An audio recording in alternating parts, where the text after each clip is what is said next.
bisa nggak sih kami manggung lagi gitu. Kalau misalnya boleh gitu bisa, itu ya diberikan ketegasan gitu.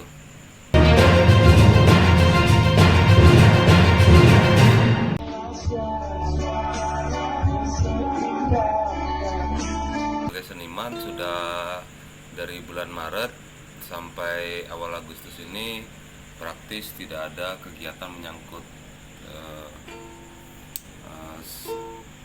kegiatan saya di seni. Jadi terutama manggung-manggung nggak ada.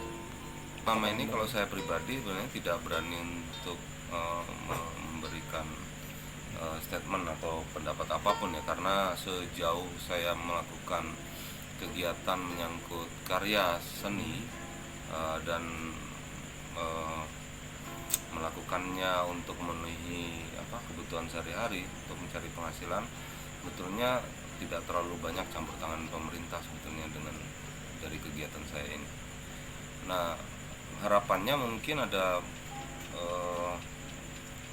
kalau saya sih pengen ada kepastian sebetulnya bagaimana pemerintah ini dalam mensikapi ya, misalnya bisa nggak sih kami manggung lagi gitu. Kalau misalnya boleh gitu bisa, itu ya diberikan ketegasan gitu. Saya pikir penyelenggara event juga akan memenuhi itu beberapa persyaratan. Kemarin isu-isunya sih katanya sudah ada, jadi protokol COVID yang diaplikasikan untuk seni pertunjukan. Dan itu saya baca beberapa poin di situ, kayaknya itu sangat mudah untuk dipenuhi, gitu, sangat bisa untuk dipenuhi, sehingga kami sebagai musisi panggung itu jadi punya harapan untuk bisa manggung lagi. Kalau kayak gini terus tidak ada kepastian gitu ya, protokol menyangkut COVID ini juga nggak keluar-keluar, ya mungkin ya kita memang benar-benar tidak dipedulikan mungkin oleh pemerintah, atau bisa jadi pemerintah juga mengurusi hal-hal lain yang lebih penting mungkin.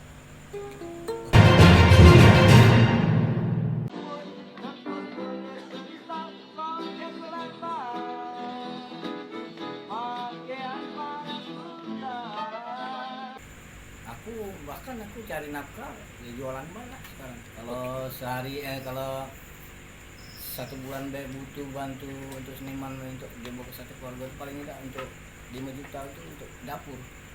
Aku cari nafkah ya jualan banyak sekarang.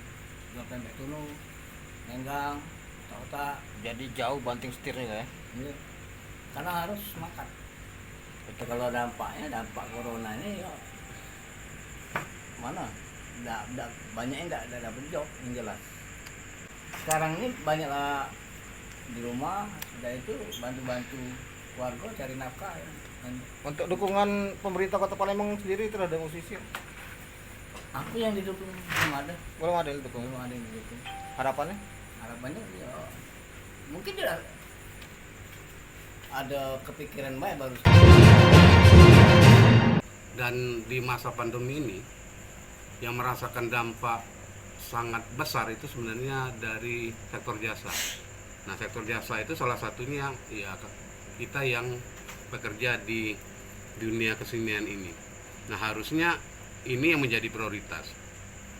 Tetapi yang terjadi sampai sekarang kita hanya mendengarkan saja terus, mendengar terus apa itu ini.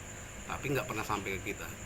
Tapi kami sebagai seniman itu tidak pernah putus asa untuk menyikapi persoalan ini.